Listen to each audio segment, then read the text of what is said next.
Hello, everyone, and welcome to today's Monaco Streaming Film Festival Masterclass panel on AEW's Women in Wrestling. If you're not familiar, AEW launched in 2019 and has seen considerable growth since then, now counting 3 cable TV shows in the States, which are distributed worldwide, and also has a close-to-sellout show coming up soon at Wembley Stadium. So before we get to the panel, I just want to show a quick highlight reel of All Elite Wrestling.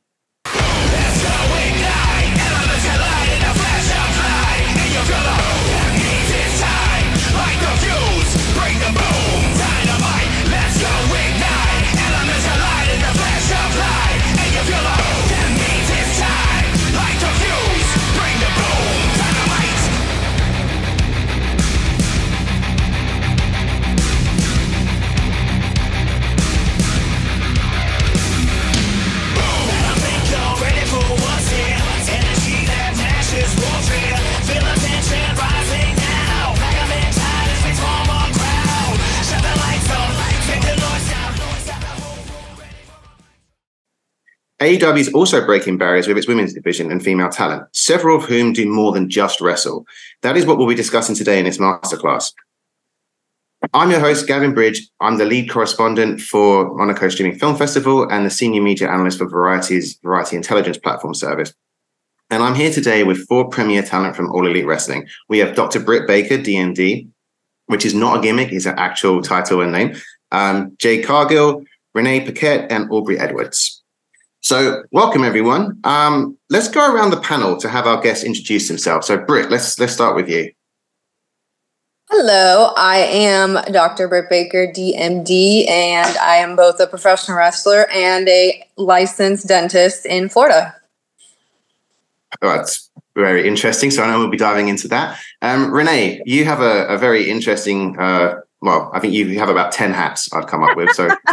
Yeah, I stay busy. I'm Renée Paquette. I am a broadcaster on-air personality with All Elite Wrestling. I also have a cookbook. I am a mother, a wife. I do all sorts of different things, but the main hat that I wear right now is as a broadcaster with All Elite Wrestling. Well, thank you for coming along. Aubrey, you're you're not a wrestler. You're a referee. Were you one of the first, if not the first, female referees on national TV? I was one of the first. There's not a lot on sort of the highest level. You can count all of us on less than one hand. But I am the only female referee at All Elite Wrestling. When I'm not in a ring yelling at a couple of these people, I work in our video games division. I'm the head of the mobile games division. I work in our podcast division. I'm the host of AEW's official podcast. I work in areas to try and grow our female fan base. I also wear like 10 hats, much like Renée. I think you wear more hats than me. You have maybe 12. It sounded like it. Yeah. And finally, Jade Cargill, could you give us a quick introduction about who you are? Yes, my name is Jade Cargill. I am a professional wrestler for All Elite Wrestling. I'm also a certified child psychologist, and I'm also the owner of a professional softball team, the Texas Smoke, which is in Austin, Texas. Oh, so a wide number of outside pursuits represented here for everyone. So thank you for coming along. Now, we'll begin the panel discussion with probably the easiest introduction or question. What drew each of you to professional wrestling? So, Britt, like you, obviously a dentist, but why also wrestle? So I actually didn't start training to be a professional wrestler until I was starting dental school officially, which was probably not the best timing, but I was just a fan. I was buying the pay-per-views in my dorm room. I literally sold my college textbooks to be able to buy ringside seats for WWE shows every time they came to town. I was just a big fan. And it wasn't until I learned what independent wrestling was and did the YouTube search on every independent wrestling match I could think of. And I found that some of my favorite huge, larger than life superstars that wrestled at the time for WWE, because that's all that really was, started out on independent wrestling. Like, for example, John Moxley, formerly known as Dean Ambrose, started wrestling in front of 20 people in a crowd. And when you put it like that and put it in perspective, it's something that anyone can do. Of course, not realistically, but in that time frame, I was like, why shouldn't I try doing this? I'm a fan and I want to try it. So that's exactly what I did. And the second I took my first bump in a professional wrestling ring, it was game over. I decided from then I was going to be a professional wrestler and a dentist. That's a really interesting analogy, I guess. Yeah, because you tend to think that perhaps you have to be, I don't know, jacked to the gills, just like a massive monster of a man or woman to kind of do it. And then you start looking into the history and you're like, oh, wait, there's much more than meets the eye. Yeah, it really humanized it for me, like something that I could do and I could inspire other people to do.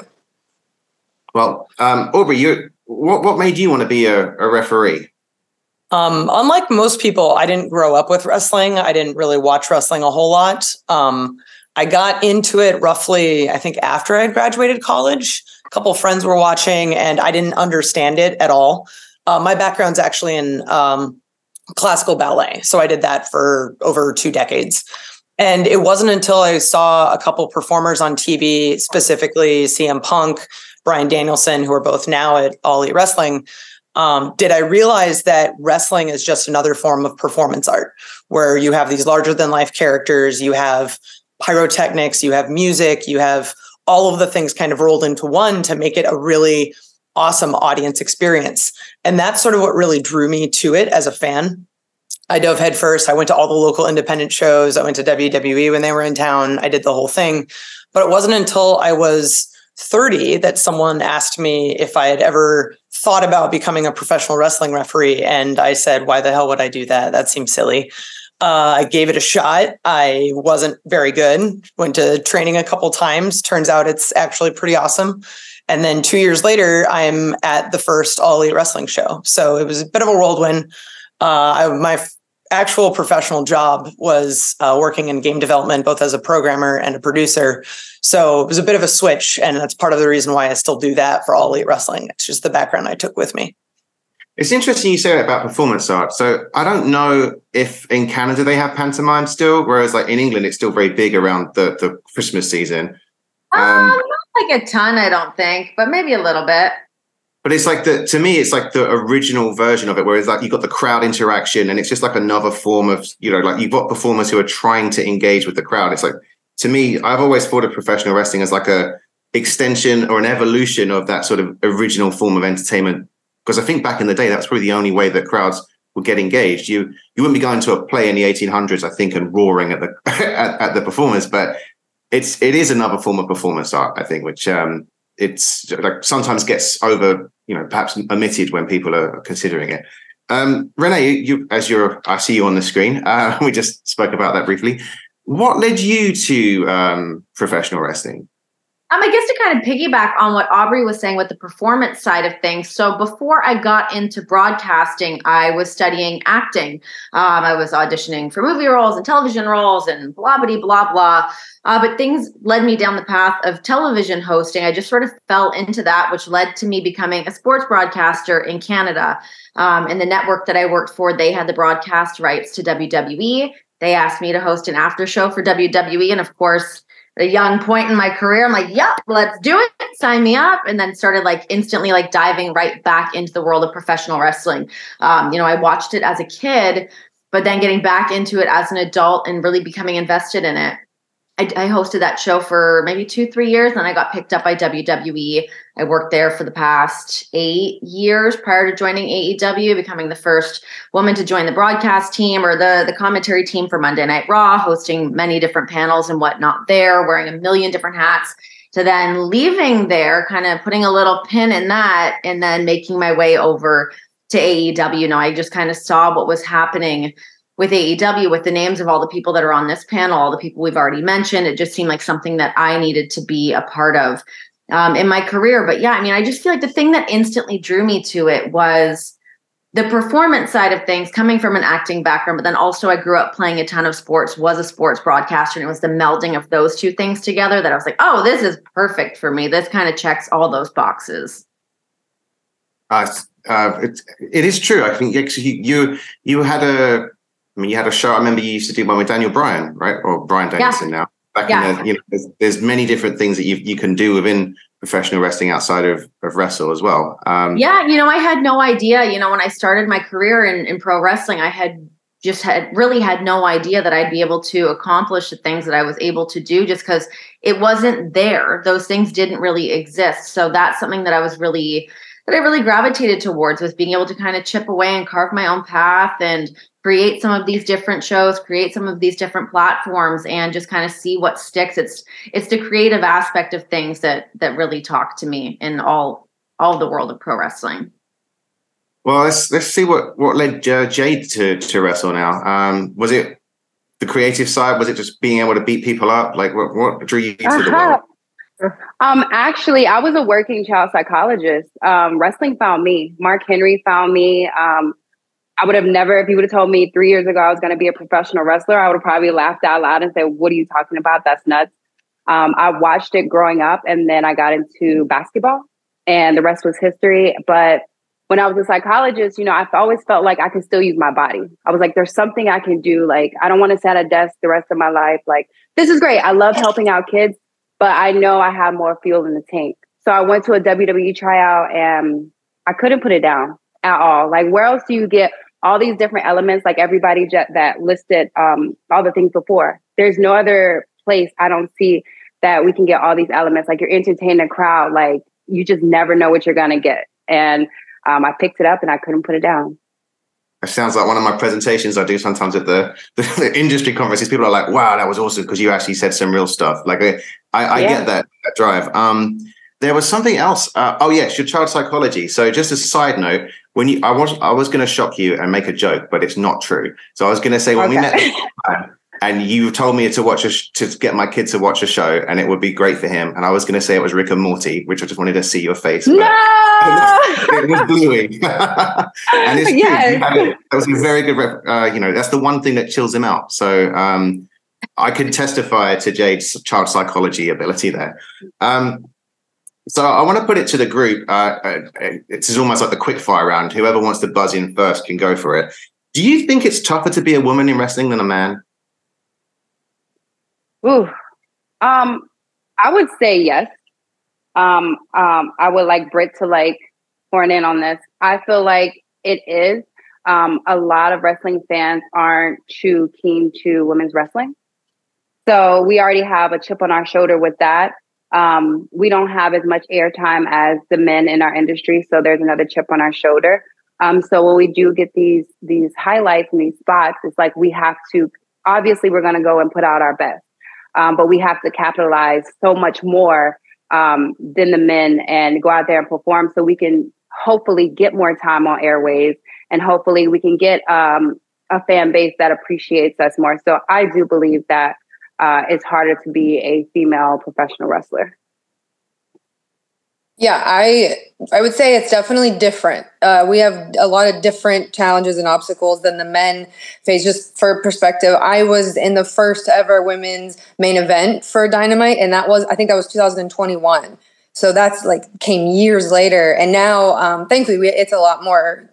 We have female main events all the time, and we're able to feature our female wrestlers a lot. But it takes time. It really does. We have to train the audience to really want to see women's wrestling and get excited for it equally as they are for the men's. And I hope we get to a point where these huge women's matches and main events isn't such a spectacle, that it's more something that's just regular, because that's what it should be. That ultimately is equality, not us having more or less or anything like that. It's just being equal. Would you say as well, because you've, I think, famously been in some of these matches, is there more of a backlash if you do more of a violent style match than, say, if a man would do it? Yeah. Well, I can only speak on the backlash that I've seen, and 100% yes.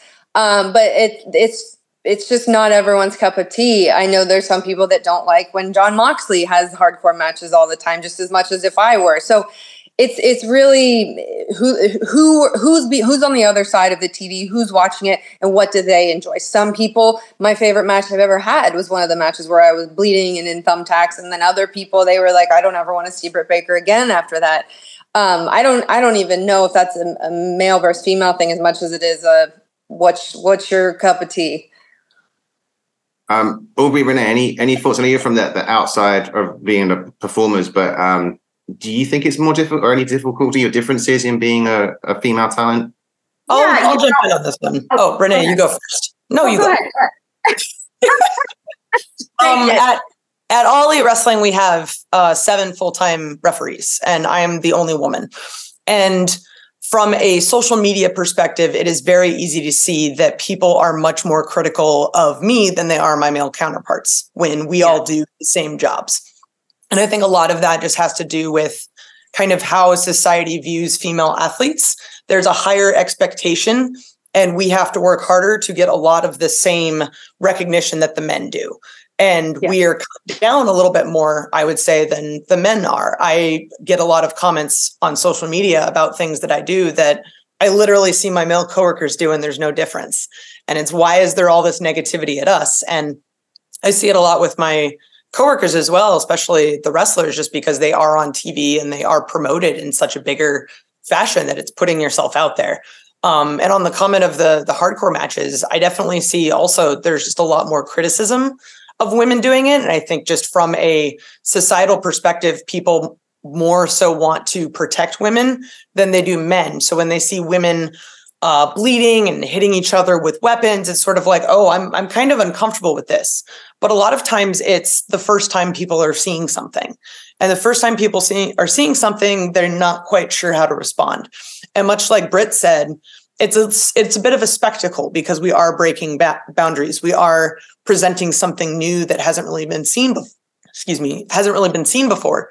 So a lot of it is the first time you see it, it's weird. After that, it becomes normal. And that really what is equality is it shouldn't be a spectacle. It really is. This is just normal, and I'm used to seeing it now. It's a great point you make, actually, because I think back in, it might have been 2015, 2016, there was the first female assistant referee in the Premier League. And she just used to get abused all the time for just turning up and doing her job. And people would be very critical, overly critical on performance. So that's, hopefully things will change. And you're right. I think it's just a general acceptance. Like the coming generations will grow up seeing it as normal, and that will kind of like phase over time. I think that. But really, I will say this. Oh, go ahead. I will say this. I love Aubrey standing her ground to the male wrestlers who stand in her face and like go at her. But I love seeing that she's standing her ground and like as a woman, not backing down and taking no crap from anyone. And I just love seeing that out of Aubrey. Sorry to say that, Aubrey, but it's cool. It's great seeing it. You can be both feminine and a badass at the same time. And that's one of the things that I love about wrestling is we're sort of changing the stereotype of how people see women. Yes. Yeah, and just for me to kind of go back to some of the stuff that Aubrey was saying too, and that sense of like being overly critical and kind of raked over the coals sometimes, like that's something that I say to a lot of women that are coming into like the broadcasting side of things too, because all of a sudden you're a woman in sports and, well, do you know about this match? And have you seen this? And da-da-da-da-da. Everyone kind of wants to like know what your history is. Do you know everyone's Wikipedia? That if you have one slight misstep on a broadcast, all of a sudden you have no credibility. That's what people kind of want to throw your way. So that's something that I've noticed as a broadcaster, working with tons of different males over the years, and they definitely don't get that same criticism, while also people wanting to talk about what outfit you're wearing, if you're bloated that week, if blah, blah, blah, all the different things that come with being a woman in the public eye. That's a fair point too, because I remember when you joined the commentary booth, I think people were very hypercritical of like anything, which necessarily wasn't fair with other commentators. Yeah, I couldn't breathe when I was on there, and it was a great opportunity. I was so excited to get out there to do it, but I had not done it before. I had not even trained really to do it. I just got thrown into the deep end to figure it out on Monday Night Raw. Like, to imagine throwing a woman on Monday Night Football that had not commentated football and go, well, sink or swim, baby. And everybody wants to be like overly critical. It's not really a fair situation. But, I think you just kind of got to navigate those waters. And it was hard for me. It was really hard for me to see those criticisms because I had not seen really anything like that towards me much during my career. So it definitely threw me for a bit of a loop. Yeah, the only time I get that normally is when I write about wrestling, believe it or not, and people come out and they'll say, oh, Tony Khan's paid him off, or WWE's giving him something, that's why he's saying it. And I'm like, no, I'm just being honest. Like, it's just... I think everyone loves an opinion these days, and they forget, like, it's just so toxic online a lot of the time, which just doesn't help. It's like a bad echo chamber. But let's move on to like all of your outside things as well as being in professional wrestling. So I want to start with Aubrey because you'd mentioned that you're the head of the gaming division.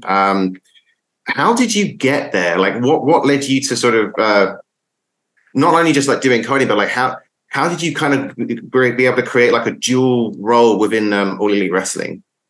So just to correct that, I run the mobile games division. We had just released Fight Forever on console, and I actually had nothing to do with that. I've been working on other cool stuff that we can't talk about. Maybe in the future, you could be the head of the whole thing.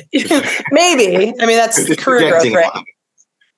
So my full-time job and sort of what I'd always wanted to do as a kid was to make video games. I thought it was a fantastic experience being able to play something and feel an emotion, and knowing that there was a team of people behind that put that together was just absolutely incredible.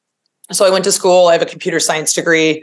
I originally started as a programmer working on tools for various different art pipeline stuff on Nintendo DS games. Eventually worked my way into the role of producer, which in video games is sort of like the project manager. You're managing resources along with money, along with timelines, along with feature sets. You're sort of trying to make this puzzle work with all of these pieces that don't quite fit. And I was fully content doing that for I think nearly like 12 years. I shipped 7 different commercial video games, various different accolades and whatnot. And it was really just the opportunities that wrestling provided me. That when a company like AEW says, hey, do you want to be in a show in Vegas in front of over 10,000 people? Yes, sure. Especially because there's literally no women on TV right now doing this who could say no to that opportunity and what it does for representation. And coming from one male-dominated industry and going to another, I saw the importance of that. And that was one of the things that really drew me to it. So early on at AEW, I think I was doing tech support. Like someone was trying to get a printer to work and I was helping out with like install some drivers and stuff. And someone goes, wow, you're really techie. I'm like, yeah, no, I've actually been doing this. I gave my resume to somebody and they're like, hey, we're doing this video game thing. Like, can you kind of help out with that? And the rest is history. That's really cool. So it was almost like the right place at the right time, but perfect timing for you. Yeah, it's that really all is what opportunity is. It's timing and just being prepared for whatever gets thrown at you. What would you say is perhaps more demanding? Is it being on the camera, being a referee, or is it kind of equally hard work, or if not more demanding, kind of managing something in the background for an organization? I think it's different. More so from a time management perspective. We all travel a lot. I looked and I'm on the road over like 250 days a year, just doing stuff in ring and yelling at people who are fighting and then immediately getting on a plane, coming home. My Mondays have at least 6 meetings. So if I'm home for 36 hours, a good chunk of that is trying to catch up on all the things that I'm missing while I'm at a venue. So it's a completely different set of work. I'd say one kind of uses my mind more, one sort of uses my body more. But because it's all related, it's nice. I get to kind of think about everything all at once in the context of AEW and the different things that we're offering our fans, both in ring, both out of ring, digital media, promotion, all that sort of stuff. That's a good segue to, because I want to bring in Renée here, because she's also, she does a lot of different things, right? Like you do something for the Bengals, you host. I do that. Yeah. No, I don't think you specifically said the Bengals, though. I didn't say it. You're right, but I do that. So you do that, and you wrote a cookbook, you have a podcast. How do you have such a wide range of interests, and how do you kind of balance that? We all have a really wide range of interests. I think all people do. And I think for me, it's just kind of jumping on those of how can I turn this into a thing? I think, when you look at a successful career, it's taking the things that you're passionate about and trying to make that your career. So I've been able to do that with wrestling. I've been able to do that by putting out a cookbook. I mean, I was just a cookbook fan. I love cooking. I love being in the kitchen. I love buying cookbooks. I'm like, I should do one of these. And then I just kind of kept manifesting it enough that I was able to actually achieve that and do that. Then I moved to Cincinnati and I'm like, you know what? I need a football team. Who's my football team? The Cincinnati Bengals look like they're doing pretty good. So yeah, I was able to jump in. I do a podcast with them called Renée All Day, hanging out with the players, kind of getting a little behind the scenes off of the gridiron look at what those guys are doing. even for, when I was doing my podcast, it's having more of those long form conversations that I don't get to have on camera with AEW, with anywhere that I happen to be. So it's being able to have those hour-long conversations where you can like really unpeel those layers. That's something that I just love doing. So yeah, it's just kind of finding those things that I'm interested in and chipping away at it. I feel like I'm sort of like a jack of all trades, master of none sort of situation. I've got so many different things going on. I feel like my husband and I talk about that all the time because he is like just wrestling all the time. That's what he looks at. That's what he's reading about. That's all consuming for him, where I'm like, I want to do this and this and this and this and this. So I'm like constantly just like finding new things that I'm into and kind of fluttering over to those. I could testify as being a media analyst that doing things that you're interested in, even for me, much easier to write about. And, you can tell like the work is better. And also like I guess nowadays it's a good time.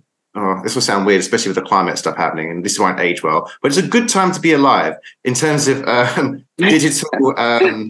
digital like media and the opportunities it provides, right? Like if you'd been 20 years ago, you wouldn't be able to necessarily probably do podcasts. So the formats didn't really exist. So you're able to like really lean into your passions more these days. Yeah, and also once you have like a built-in platform and a built-in audience, it's like, okay, cool. Now that I've proven myself in one category, now people kind of will, I guess, give you a little bit more room to move when you want to move into other categories as well. So that's something that I've been able to do, whether it's having like a large social media platform, having a presence on television to go, okay, I got their attention on that. Can I move them over here and work on this other little project?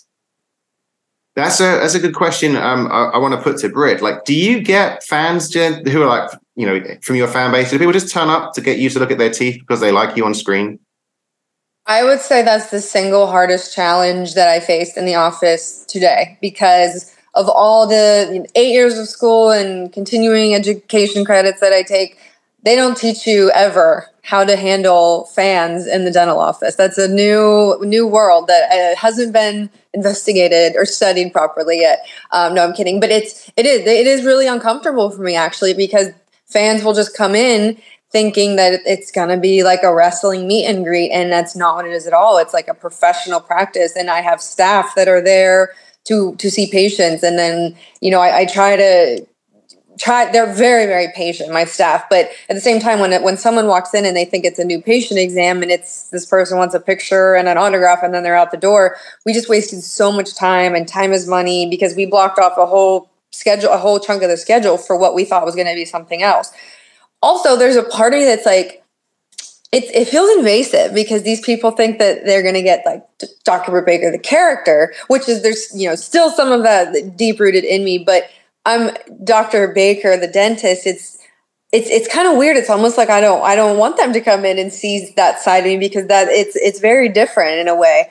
But it's getting harder and harder. The more successful AEW grows, the more eyes we have on it, the more people are trying to find my dental office and trying to post up in there. So that is something I don't know how to handle yet. I don't know how to tackle it, and I'm learning along the way.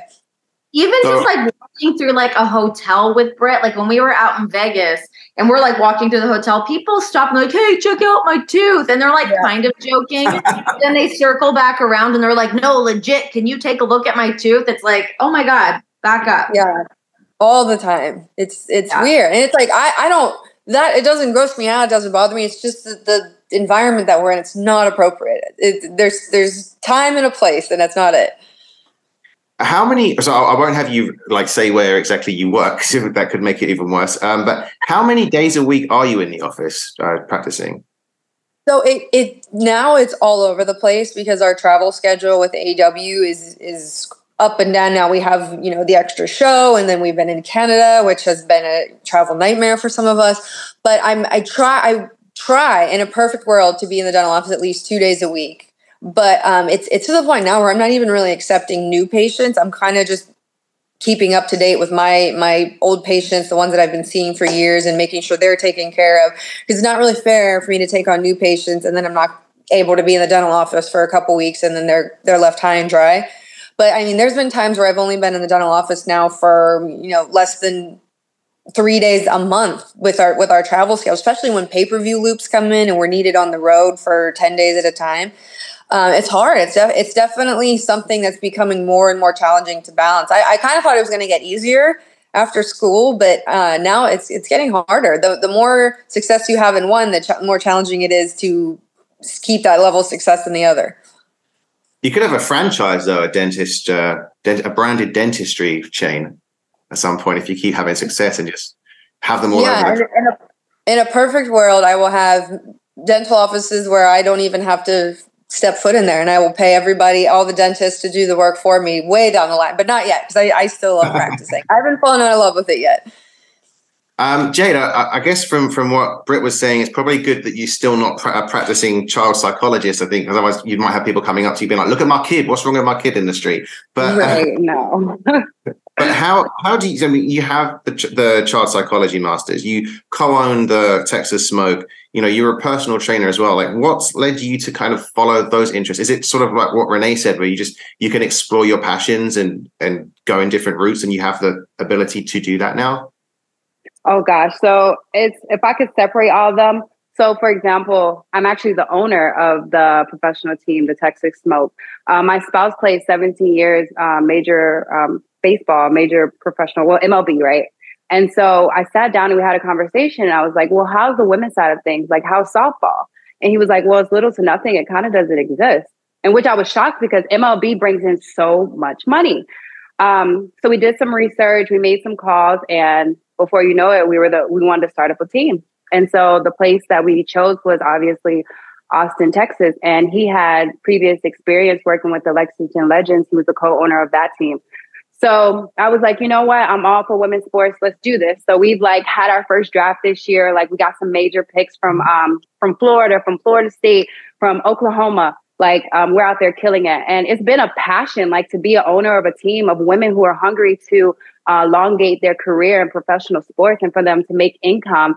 A couple of them are moms. It's an amazing thing to be a part of. As far as fitness, it's just always been a part of my life. And I took a minor with it in my bachelor's. I had a minor in sports. So I did that. I became a trainer, but it's so much to be a trainer that people don't talk about. You're wearing several hats. You're a psychologist, you're their best friend. And it's just so much to balance. And being that I had to get my workout in, and the pandemic has started coming about, I had to let that go. But it was a passion of mine. It's still a passion of mine. It's just a lot of demands in one that people don't talk about being a trainer. And when it came to psychology, I couldn't imagine what Britt is going through right now, because if somebody came to my office and was trying to get their kid to see me because I'm a professional wrestler, that's a conflict of interest.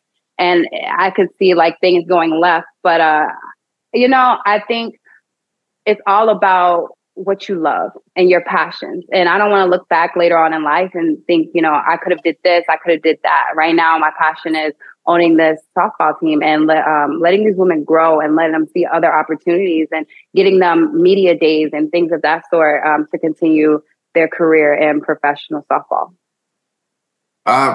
It sounds like you have, quite the diverse portfolio then. Is there anything next on the horizon for you? Or is it just going to be for the meantime, focusing on the Smoke?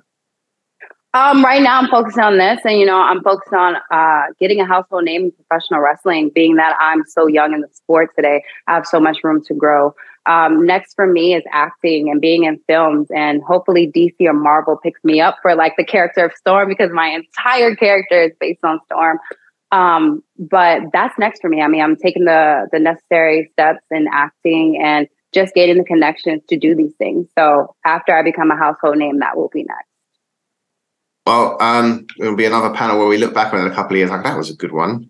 All these talents together. So a question for everyone here. I'll start it with Renée. Do you think that by being on-screen talent and standouts in other areas, will that help to empower a new generation of women to basically think that they can achieve their dreams?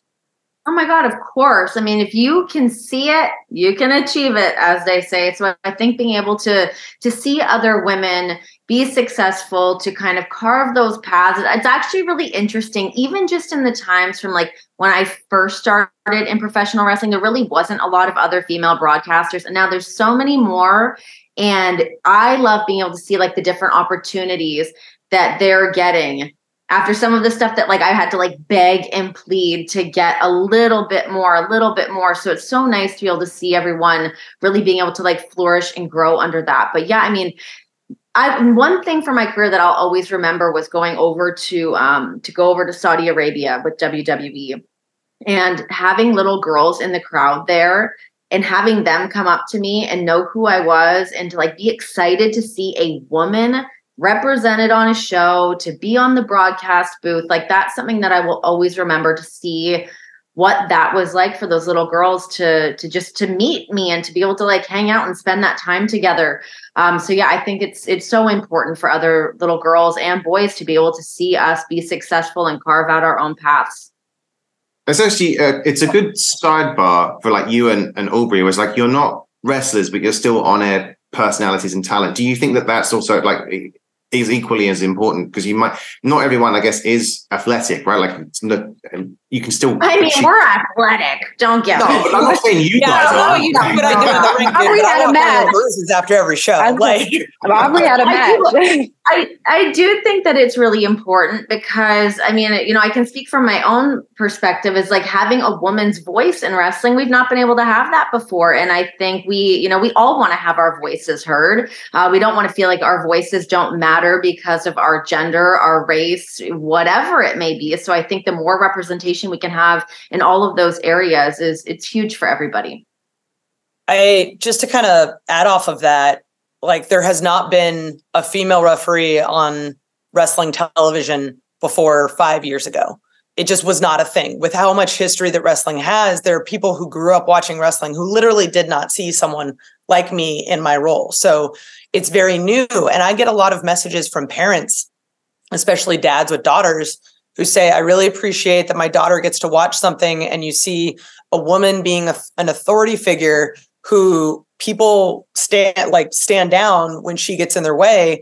And it's really, really empowering. And I think the first time I saw like little girls dress up like me at a show, it's one of those things where you see, oh, what I'm doing matters. What we're doing is working.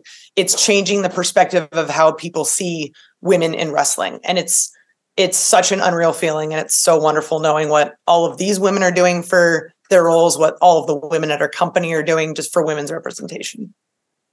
I'm glad you actually brought up the daughters, because Jade, you spoke recently about like wanting to make sure even that your character was acceptable, like you could portray it and have your daughter watch. And Renee, I know you're probably not going to be cussing people out that much as an interviewer, but I'm sure there's like that level too. I will. Don't worry. I'm looking forward to well, that'll be the moment. But is there an extra? I mean, as parents, do you kind of have in the back of your head like, oh, I want to be something that like little girls can look up to and like maybe like help them on the way as well? Of course. That's exactly what I do. I want to pave the way for the next generation. I mean, we've had phenomenal women who paved the way for us. And example is China or Jacqueline or Jazz. You know, these are phenomenal women. My daughter, however, does not watch my interviews when I'm out here cursing and what have you.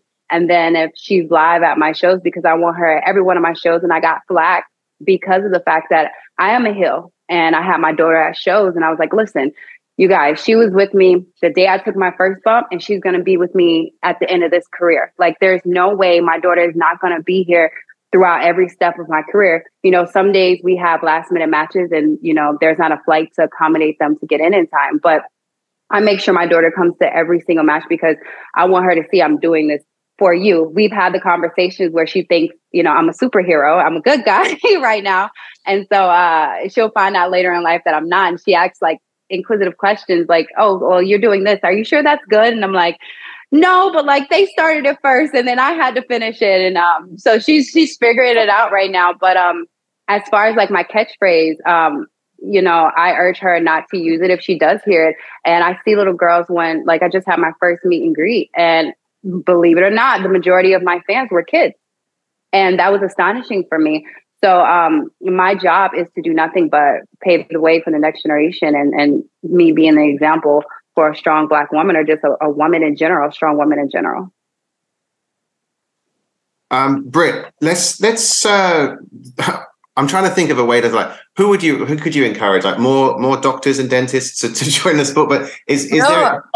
Yeah, I get kids all the time at meet and greets that tell me that they want to be like two career, like an astronaut and a teacher. They want to do this and that and this and that. And just the fact that I can inspire people to chase more than one dream, that you don't have to limit yourself and put yourself in a box and focus on one career and one career only, because that's what times have changed. We have the opportunities, we have the assets, we have everything to do anything and we want to do. So if I can inspire anybody in the world to go out there and chase more than one dream and more than one goal, that's everything I want, because I didn't have that when I was in dental school and training to be a wrestler. It was very, very frustrating because people kept telling me, you're not going to be able to do both. You're going to have to quit. You're going to have to do one or the other. Yeah. And I didn't need that at the time. I needed somebody to tell me, hey, this is cool. You're going to do it. But in a way, it lit the fire in me because I'm so stubborn. I'm a stubborn Taurus. So every time someone would tell me you're not going to be able to do it, it just fired me up that much more to prove them all wrong. But at the same time, it would have helped to have a little bit of encouragement along the way too.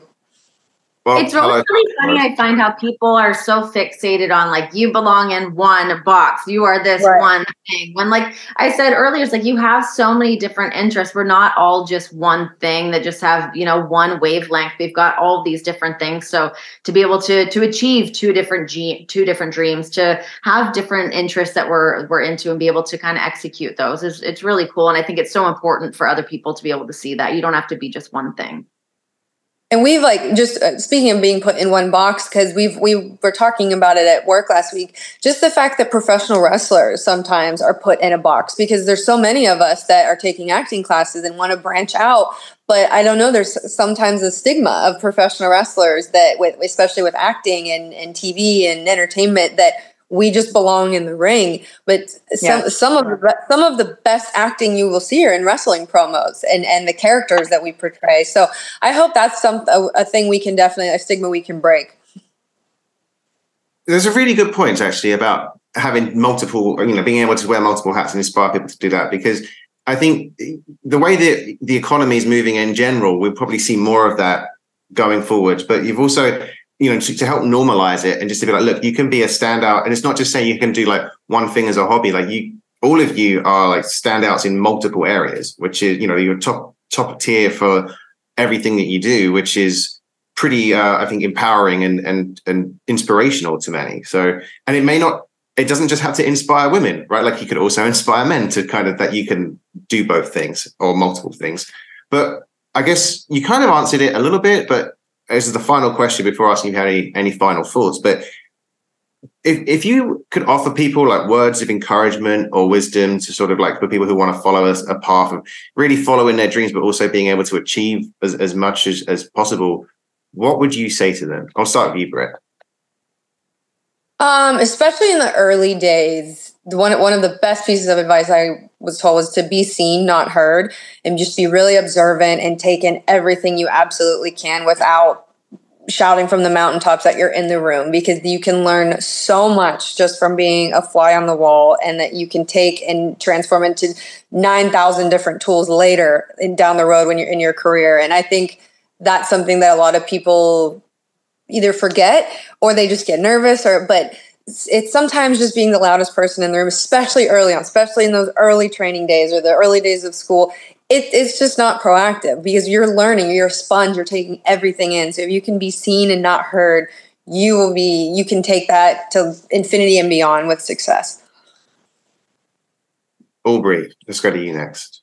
I think the big thing is just say yes, sure, anytime an opportunity comes along. I had a established career where I was building a portfolio and I had an extensive network and I was doing all of these things and purely content with what I was doing and had planned to do it the rest of my life.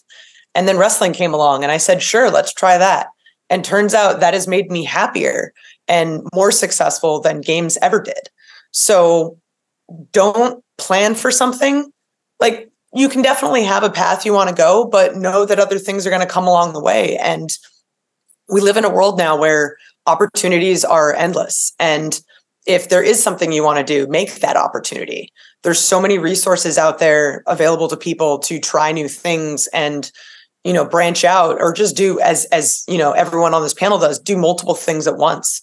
Like, don't ever say no, always say yes. That's very good advice. My similar one is like, if you think that you're going to regret it, if you say no to it, then do it. And if, like you have those paths in life where if you do one thing, your life could be very different. So how do you know if you're going to like something until you try it? Wise words my granddad told me about food. Jade, what words of encouragement would you give to people? Know who you are. Like, know what you stand for. Know your goal. Obviously, people are going to come with opinions and try their best, especially if this world can be so negative. Just be gentle with yourself and breathe and know that you got this. Like, know in your mind that you could accomplish anything that you put your mind and your body to. That's very, very inspirational. Renée, you've got a lot of things to follow up on here, but what would you give as words of encouragement? Me, I would say to just start. It's getting out of your head. Don't sit there and fantasize about, ooh, I could do this. I want to be this, blah, blah, blah. Get out there and just do it. No role is too small. No opportunity is too small. It's just getting out there and actually doing the things that you want to do. It's making those dreams come to fruition. And yeah, sitting around and being in your head and fantasizing about it isn't going to get it done. You just got to get out there and actually get started, whatever it may be. Don't wait for the perfect opportunity. The perfect opportunity does not exist. Start somewhere. Yeah, do the work. One thing that just made me think of is as well, like, I guess don't be afraid of failing too, right? Like, oh yeah, oh my God, I failed a billion times. Like, and don't even sweat those things. When something doesn't work. That's not the thing that makes you. The things that you fail at aren't the things that make you. You move forward, keep kind of trudging on, and learn from that. It's fine. Like, I don't know. I fail at all sorts of things. I don't lose sleep over it. No, being told no just motivates me even more for the next opportunity that comes. I think we all need to be told no every now and then, because it really does fire you up and it inspires you. Yeah. Yes. Yep. That was a great conversation. And before we go, I just want to ask, do you guys, say that again, would you ladies, I hate saying that default, but would there be any final thoughts you'd want to share on the topic of just being like female talent in wrestling, or just generally like the position you kind of find yourselves in as role models? Any last words? I would say, as much as we love professional wrestling, we love women in professional wrestling, show up for the women in professional wrestling. Don't just say that you love it. Be there, show up, buy the merch, enjoy those matches, be loud. Really support all of the women in any sport, but here specifically professional wrestling. Yeah, I was going to say the exact same thing. Make sure that you're watching the women's matches. Such a huge part of wrestling is the ratings and who's watching what, and as loud and proud as people are on social media that they want more women's segments, more women's matches. We need those same people to show up and watch the segments that we already do have on TV so that we can grow. Anything else, Jade, Aubrey? I think they summed up everything. I don't know what else to say. Yeah, just show up and show out for us. Like, if you watch what we do, if you watch the promos, if you watch Renée out here, even Renée, I think does almost every. Do you do every pre-tape? Do you do every? Most of them. Yeah, Lexi does Collision. I do Rampage and Dynamite. Listen, she is everywhere. Like, she is everywhere, and I ask her all the time, like, how do you do this? Like. And they literally give her stuff like last minute, and she's able to bounce around. Like, she's a total pro. Like, go and support women who do that. Support Aubrey. Like, I think she just had her first match. She's 1-0, guys. I mean, like, undefeated. We're out there doing it. Undefeated. We're out there doing these things. I mean, Britt just had a match on this past Wednesday. I mean, just go out and support so we can get that much more media coverage. Yeah, I mean, kind of just to play off what everyone else said, money talks. If you want to support the women, buy our shirts, go to meet and greets, support us in any way that you can. Wrestling at the end of the day is a business. And if there's a thing that fans can do, is they can change the direction of the business. And a lot of that comes down to supporting the people that you want to see on TV more. very wise words to end with.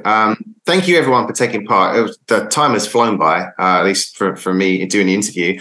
I hope that everyone watching found it very interesting and inspirational, and that, we in 20 years' time we can hear for a couple of new talents we're inspired by. I'm sure they will all be, but being inspired by your examples now. So thank you very much. Have a good rest of the day. Thank you, Gavin. Thank you, Gavin.